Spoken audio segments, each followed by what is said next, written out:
Sam എന്നൊരാൾ ജയിലിൽ കഴിയുകയായിരുന്നു. അവിടെ ഭക്ഷണം കൊടുക്കുമ്പോൾ സാം മനഃപൂർവ്വം ധാരാളം വെള്ളം കുടിക്കും. വയറ് നിറഞ്ഞാൽ ഉടൻ ഭക്ഷണം കഴിക്കാൻ തുടങ്ങും. ഛർദ്ദിക്കാൻ തോന്നിയാൽ ശ്രദ്ധ മാറ്റാനായി രഹസ്യമായി പുഷപ്പുകൾ എടുക്കും. വാർഡൻ പരിശോധിക്കാൻ വരുമ്പോൾ സാം ഛർദ്ദിക്കുന്നതായി അഭിനയിക്കും. ജയിലിലെ ദിനചര്യയ്ക്ക് തടസ്സമുണ്ടാക്കാതിരിക്കാൻ വാർഡൻ 2 കാവൽക്കാരോട് സാമിനെ ആശുപത്രിയിലേക്ക് കൊണ്ടുപോകാൻ പറയും. ഇതെല്ലാം സാമിന്റെ പദ്ധതിയുടെ ഭാഗമായിരുന്നു. ആശുപത്രിയിലെ കട്ടിലിൽ കിടന്നയുടൻ സാം വയറുവേദന അഭിനയിച്ചു. സംശയിക്കാതെ മെഡിക്കൽ സ്റ്റാഫ് സാമിനൊപ്പം ഒരു ക്ലീനറെ വാഷ്റൂമിലേക്ക് അയച്ചു. അതൊരു കെണിയാണെന്ന് അവർ അറിഞ്ഞില്ല. വാഷ്റൂമിലെത്തിയപ്പോൾ ക്ലീനർ വാതിൽ അകത്തുനിന്ന് അടച്ചുപിടിച്ചു. സാം ടോയ്ലറ്റിന് പിന്നിൽ ഒളിപ്പിച്ച ഒരു ഇരുമ്പ് പെട്ടി തുറന്നു. അവിടെ ഒളിപ്പിച്ച ഒരു ഉപകരണമെടുത്ത് ഇരുവരും പൈപ്പുകളിലൂടെ പുറത്തേക്ക് ഇഴഞ്ഞു. പുറത്തിറങ്ങിയ ശേഷം ആരും സംശയിക്കാതിരിക്കാൻ അവർ പെട്ടി പഴയതുപോലെ അടച്ചു. അവർ നേരെ സ്റ്റോറേജ് റൂമിലേക്ക് പോയി. അവിടെ അവർ ഒരു മനുഷ്യന്റെ വലുപ്പമുള്ള മരം കൊണ്ടുള്ള ട്രേ തയ്യാറാക്കിയിരുന്നു. ആ ട്രേ ഒരു ജയിൽ ട്രക്കിന് താഴെ ഘടിപ്പിച്ച് അതിനുള്ളിൽ ഒളിച്ചു. രക്ഷപ്പെടൽ എളുപ്പമാകുമെന്ന് അവർ കരുതി. പക്ഷേ അപ്രതീക്ഷിതമായി ഒരു കാവൽക്കാരൻ പതിവ് പരിശോധനയ്ക്കെത്തി.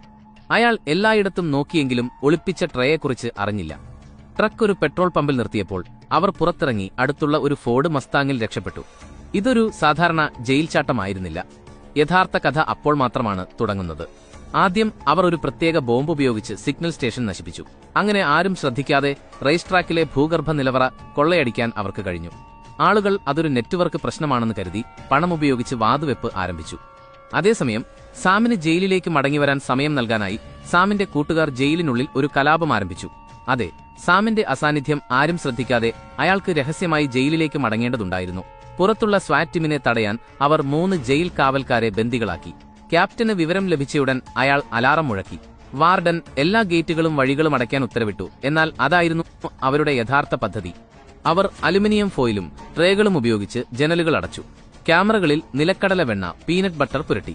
വാർഡന് എന്താണ് സംഭവിക്കുന്നതെന്ന് മനസ്സിലാകും മുൻപ് എല്ലാം പൂർത്തിയായി. അതേസമയം സാം അടുത്ത ഘട്ടത്തിന് തയ്യാറായിരുന്നു. ഈ തവണ മോഷണത്തിൽ സഹായിച്ചത് പാറ്റകളായിരുന്നു.